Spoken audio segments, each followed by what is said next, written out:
Depois de centenas de pedidos, resolvemos trazer, de forma atualizada, o vídeo mais assistido da história do canal. Ele trata de um dos assuntos mais sensíveis da humanidade, a morte. Definitivamente, não há como lutar, e até hoje a ciência não conseguiu, e dificilmente conseguirá, vencer o destino de todos humanos, que é a nossa morte. Todos vamos morrer em algum momento. Somos passageiros e estamos nos locomovendo através de um corpo, o corpo humano. Mas você sabe o que acontece depois que o nosso coração para de bater? Sobre os acontecimentos no corpo após a morte que vamos falar nesse vídeo, existem processos que para muitos são assustadores, mas também são naturais e, de certa forma, fascinantes devido à perfeição na ordem dos acontecimentos. O roteiro da decomposição fascina, e sem utilizar técnicas de preservação, como a mumificação ou o embalsamamento, o corpo segue esse roteiro e começa a se decompor logo depois que seu coração pulsa pela última vez. O ponto final. O que seria a morte? Pergunta difícil de responder até hoje. No geral, pensamos que o momento da morte é aquele em que os batimentos cardíacos e a respiração param. Mas essa perspectiva vem mudando e estamos aprendendo que a morte não é instantânea. Atualmente, acredita-se que nossos cérebros continuam a trabalhar por cerca de 10 minutos após a morte, o que significa que nossos cérebros podem, de alguma forma, estar cientes da nossa própria morte. Agora pense, quando nos referimos a nossos cérebros, não estaríamos nos referindo a nós mesmos? Então pode ser que nós, talvez, possamos estar cientes de que a nossa vida acabou mesmo 10 minutos depois do nosso coração ter parado de bater? Bom, a pesquisa que afirma isso continua sendo apenas preliminar. Nos hospitais, existem requisitos pré-estabelecidos que os médicos usam para decidir se uma pessoa ainda está viva ou se faleceu. Isso inclui a ausência de pulso, ausência de respiração, ausência de reflexos e a ausência de constrição pupilar em resposta à luz. Num ambiente de emergência, os paramédicos procuram os 5 sinais vitais de morte reversível para determinar quando a ressuscitação não é mais possível. Quanto à morte encefálica, a sua definição inclui a ausência de reflexos do tronco encefálico, a incapacidade de respirar sem um ventilador e a falta de resposta neurológica. No caso de doação de órgãos, esse diagnóstico é utilizado para declarar definitivamente a morte, legalmente falando. Já a linha do tempo dos fatos que ocorrem no corpo humano após a morte é a seguinte. Primeiras horas após a morte. Depois que o coração para de bater, todos os músculos relaxam. Esse é um estado chamado de flacidez primária. Nesse estado, as pupilas se dilatam e a mandíbula pode se abrir. Com a perda da tensão muscular, a pele começa a ceder, o que faz com que as articulações e os ossos se tornem mais proeminentes no corpo. Com o relaxamento muscular, o tônus do esfíncter diminui e a urina e as fezes acabam escapando. Nessa fase começa um processo denominado pallor mortis, que quer dizer palidez da morte. Nessa fase, o corpo fica pálido, à medida em que o sangue é drenado das veias menores da pele.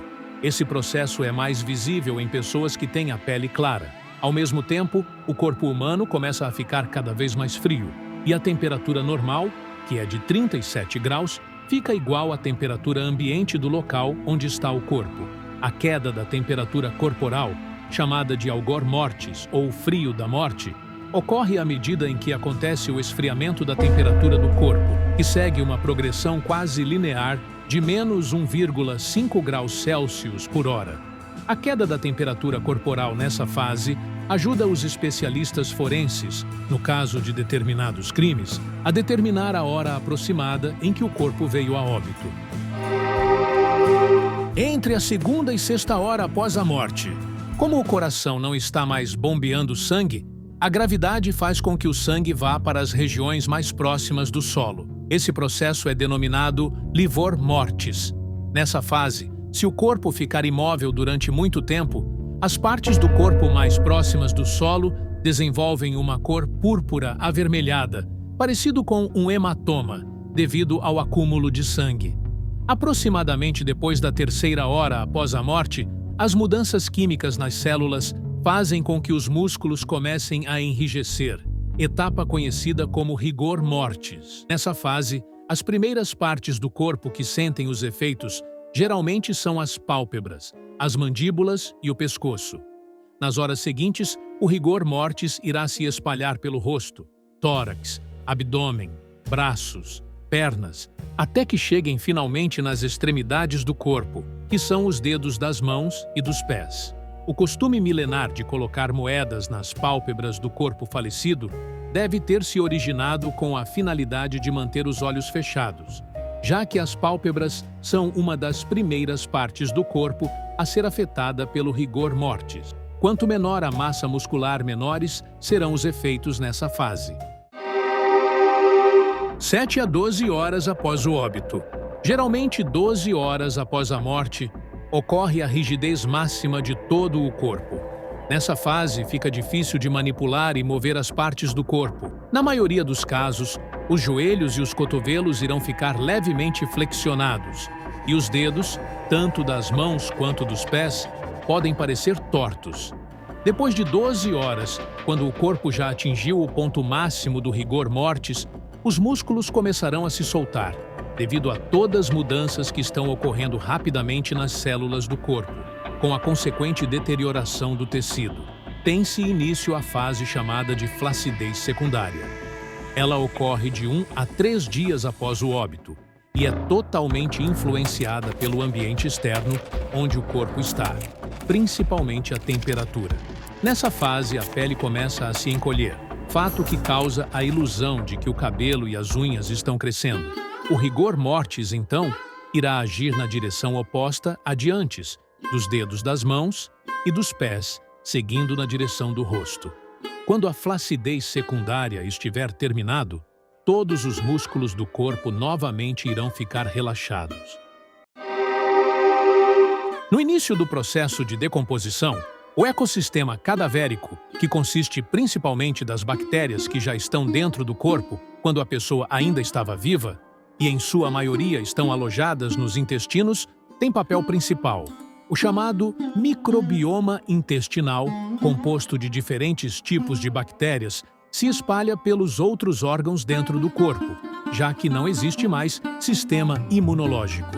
Essas bactérias, literalmente, começam a digerir o corpo humano de dentro para fora, começando pelos intestinos e seguindo pelos demais tecidos, de dentro para fora. A energia dessas bactérias vem do coquetel químico que vaza das células, que nesse momento já estão totalmente danificadas. Depois dos intestinos, geralmente os próximos órgãos a serem atacados são o fígado e o baço, e em seguida o coração e o cérebro. O grau de decomposição do corpo varia de acordo com muitos fatores. Essa decomposição também varia entre a ordem dos órgãos que são decompostos primeiro. Se tratando dos órgãos internos com tecidos moles, geralmente os rins são os últimos a se decompor. O processo que envolve as bactérias que já estão no corpo humano é chamado de autodigestão. Logo após a saída das bactérias do trato intestinal, a putrefação tem início. É a morte molecular, que é a decomposição dos tecidos moles que se transformam em gases, líquidos e sais. Quando as bactérias anaeróbias entram em ação, o processo de decomposição acelera. Essas são as bactérias que não precisam de oxigênio para sobreviver. Durante a putrefação, de forma voraz, elas se alimentam dos tecidos do corpo, fermentando açúcares para transformar o tecido em subprodutos gasosos, como o metano, sulfeto de hidrogênio e amônia. Esses gases se acumulam dentro do corpo, inflando e inchando o abdômen e, às vezes, outras partes do corpo. A pressão pelo acúmulo dos gases aumenta à medida que a putrefação avança. Bolhas começam a surgir em toda a superfície da pele e os tecidos ficam cada vez mais soltos, seguido do deslizamento de grandes camadas de pele, que não consegue mais ficar presa à estrutura interna que se deteriora. Eventualmente, os gases e tecidos liquefeitos são eliminados do corpo, geralmente vazando do ânus e outros orifícios. Dependendo do estágio de decomposição, Muitas vezes, esses gases e líquidos também são eliminados pela pele rasgada. Nessa fase, muitas vezes a pressão no abdômen é tão grande que ele acaba explodindo. Os cadáveres exalam um odor que é fétido, mas também adocicado, que é formado por um complexo de compostos voláteis. A composição desses compostos biológicos muda à medida que a decomposição avança. Quanto maior a temperatura ambiente, maior é a velocidade das reações químicas que ocorrem num corpo em decomposição. Geralmente, o estágio avançado de decomposição de um cadáver, a uma temperatura média de 25 graus Celsius, ocorre 16 dias após a morte. Se a temperatura ambiente for de 5 graus Celsius, o mesmo estágio avançado de decomposição do cadáver pode demorar até 80 dias. Essas informações já eram conhecidas pelo antigo povo egípcio.